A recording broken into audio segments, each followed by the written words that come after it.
ഹിന്ദി ഭാഷയുമായി ബന്ധപ്പെട്ടതെല്ലാം നിരോധിക്കാനുള്ള ഒരു ബില്ല് കൊണ്ടുവരുന്നു. മലയാളം മീഡിയ പോലും റിപ്പോർട്ട് ചെയ്തിട്ടുണ്ട്.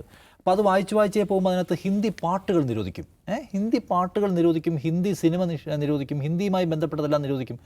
അങ്ങനെ ഒരു നിരോധനം എങ്ങനെയാണ് സാധ്യമാവുക? അങ്ങനെ ഒരു നിരോധനത്തെക്കുറിച്ച് ഒരു ജനാധിപത്യ പാർട്ടിക്കോ അതിൻ്റെ മുഖ്യമന്ത്രിക്കോ എങ്ങനെ ആലോചിക്കാൻ പറ്റുക? അത് സ്റ്റാലിനെ ഏതെല്ലാം അർത്ഥത്തിൽ നമ്മൾ പിന്തുണയ്ക്കുന്നു അയാളുടെ നയപരിപാടികളുടെ പേരെങ്കിലും ഇങ്ങനൊരു കാര്യം ആലോചിച്ചാൽ പിന്തുണയ്ക്കാൻ പറ്റുമോ? അപ്പോൾ സ്റ്റാലിൻ മുന്നോട്ട് വെക്കുന്ന ഫെഡറലിസം, ബഹുസ്വരത പോലുള്ള ആശയത്തോട് ഒരിക്കലും മാച്ചാവാത്ത ഒരു പ്ലാൻ അപ്പോൾ തന്നെ നമുക്ക് സ്വാഭാവികമായിട്ട് സംശയം തോന്നത്തില്ലേ? അപ്പോൾ തമിഴ്നാട്ടിലെ പ്രധാനപ്പെട്ട പത്രങ്ങളുണ്ടല്ലോ, തമിഴ്നാട്ടിൽ നിന്ന് വരുന്ന വാർത്തകൾക്ക് ആധികാരികമായി റിപ്പോർട്ട് ചെയ്യാൻ പറ്റുന്നത് അവിടെ ആയിരിക്കും. ഇപ്പോൾ ദിനമലർ, ദിനതന്തി, സൺ ന്യൂസ്, അവിടെയുള്ള ഏതാണ്ട് എല്ലാ വെബ്സൈറ്റുകളിലും പോയി തപ്പി നോക്കിയിട്ട് തമിഴെടുത്ത് ഇപ്പുറത്തേക്ക് ട്രാൻസ്ലേറ്റ് ചെയ്ത് നോക്കി. അവിടെ എവിടെയും ഇതുമായി ബന്ധപ്പെട്ട വാർത്തകളൊന്നും ഇല്ലയെന്ന് മാത്രമല്ല, ഇതെല്ലാം എന്താണ് DMK നിഷേധിക്കുകയും ചെയ്യുകയാണ്. അതിലൊരു സംഗതി എന്ന് വെച്ചാൽ അപ്പുറത്തുനിന്ന് അവർ പ്രചരിപ്പിക്കുന്ന അതേ വേഗത്തിൽ കൗണ്ടർ ചെയ്യാനുള്ള IT സെൽ DMKക്കുണ്ട്. അത് നമ്മൾ കാണേണ്ട കാര്യമാണ്. അതുമാത്രമല്ല, അവിടുത്തെ IT സെല്ല് പണിയെടുക്കുന്നത് രാഷ്ട്രീയത്തെക്കുറിച്ച് മുൻനിർത്തിയിട്ടാണ്. DMKയുടെ IT സെല്ലിൻ്റെ പണി എന്ന് വെച്ചാൽ സ്റ്റാലിൻ മഹാനാണെന്ന് പറഞ്ഞുകൊണ്ടിരിക്കുക, സ്റ്റാലിൻ്റെ എപ്പോഴും BGM വീഡിയോകൾ പുറത്തിറക്കിക്കൊണ്ടിരിക്കുക, സ്റ്റാലിൻ ഗംഭീരം, സ്റ്റാലിൻ്റെ മകൻ ഉദയനിധിയും ഗംഭീരം എന്ന് പറയുന്നതല്ല അവരുടെ പണി. അവരെന്താണോ മുന്നോട്ട് വെക്കുന്ന പൊളിറ്റിക്സ്, ദ്രവീഡിയൻ പൊളിറ്റിക്സ് എന്താണ്, അല്ലെങ്കിൽ ഞങ്ങൾ മുന്നോട്ട് വെക്കുന്ന ഈ പറഞ്ഞ ഫെഡറൽ വ്യവസ്ഥ എന്ന് പറയുന്ന സംഗതിയെ സംരക്ഷിക്കേണ്ട ബാധ്യത എന്താണ്, അതിനെക്കുറിച്ചുള്ള വളരെ അക്കാഡമിക്കലായിട്ടുള്ള വീഡിയോകൾ പുറത്തിറക്കുന്നു. ദ്രവീഡിയൻ സംസ്കാരത്തിൻ്റെ പശ്ചാത്തലം പങ്കുവയ്ക്കുന്നു. 1940-കൾ മുതൽ ഇങ്ങോട്ട് അവർ നടത്തിയിട്ടുള്ള ഭാഷാ സമരം മുതലുള്ള അവരുടെ കോൺട്രിബ്യൂഷൻസ് എന്താണ്, ഇന്ത്യയിൽ ഇപ്പോൾ ഇന്ത്യ എന്ന് പറയുന്ന രാജ്യം നിലനിൽക്കേണ്ടുന്നതിന് ദ്രവീഡിയൻ ഭരണ സംസ്കാരം എന്തുമാത്രം പ്രധാനപ്പെട്ട ആശയമാണ് പോലെയുള്ള വളരെ political education and political propagation എന്ന് പറയുന്ന പരിപാടിയില്ലേ, അത് വൃത്തിയായി ചെയ്യുന്നുണ്ട്. നമ്മുടെ കേരളത്തിൽ പോലും ഇപ്പോഴത്തെ ഭരണ മുന്നണിയുടെ പ്രധാനപ്പെട്ട പാർട്ടിയുടെ IT സെൽ എടുക്കുന്ന പണി എന്താണ്? അവർ ഈ പറഞ്ഞ സർക്കാരിനെ ഡിഫെൻഡ് ചെയ്യൽ മാത്രമാണ്. നമ്മൾ പല കുറിയോട് പറഞ്ഞത് അവിടെ അങ്ങനെയല്ല.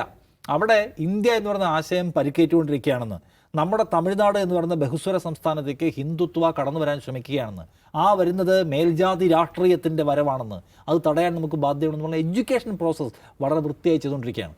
അപ്പോൾ അതിൻ്റെ IT സെൽ ആ നിലയ്ക്ക് പക്കയാണ്, അതവർ വൃത്തിയായി ചെയ്യുന്നുണ്ട്. അതിനകത്ത് DMK നന്നായിട്ട് ഇൻവെസ്റ്റ് ചെയ്യുന്നുണ്ട്. അവരുടെ അടുത്താണ് ഈ വാർത്തയായിട്ട് വരുന്നത്. അവരെന്താ വളരെ നിമിഷാർദ്ധം കൊണ്ട് തന്നെ അവരതിനെ ഡിഫ്യൂസ് ചെയ്ത് കളഞ്ഞു. അതിനവർക്ക് കഴിയുന്നുണ്ടെന്നുള്ളതാണ്.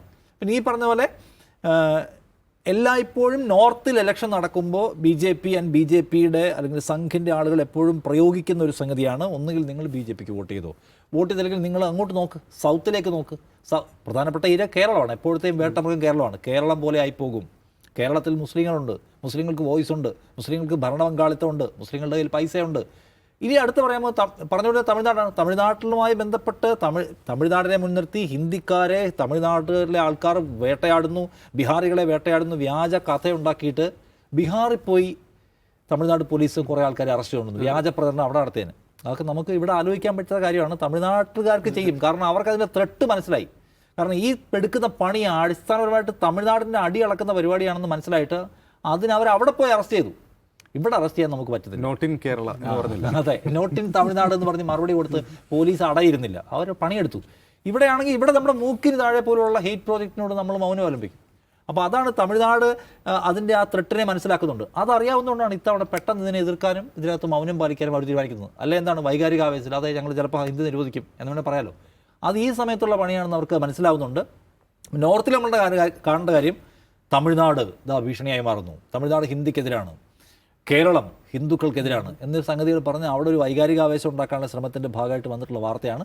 ഇതിലേറ്റവും കൗതുകരമായ സംഗതി പ്രധാന നാഷണൽ ചാനലുകളാണ് ഇതിനകത്ത് ഇറങ്ങി തിരിച്ചിരിക്കുന്നത്. കാണണം നമ്മുടെ നാഷണൽ ചാനലുകൾ എന്ന് പറയുന്ന സംവിധാനം എന്ന് വെച്ചാൽ ഈ ഹിന്ദി ഓർ ഇംഗ്ലീഷ് സംസാരിക്കുന്ന ചാനലുകൾ എന്തുമാത്രം പരമവേസ്റ്റായി മാറിയെന്നും അല്ലെങ്കിൽ ഭരണകൂടത്തിൻ്റെ വെറും പ്രൊപ്പഗൻഡ ടൂൾസ് മാത്രമായി അധപ്പതിച്ചു എന്നതിൻ്റെ അവസാനത്തെ ഉദാഹരണം ഏറ്റവും ഗതികെട്ട കാലം.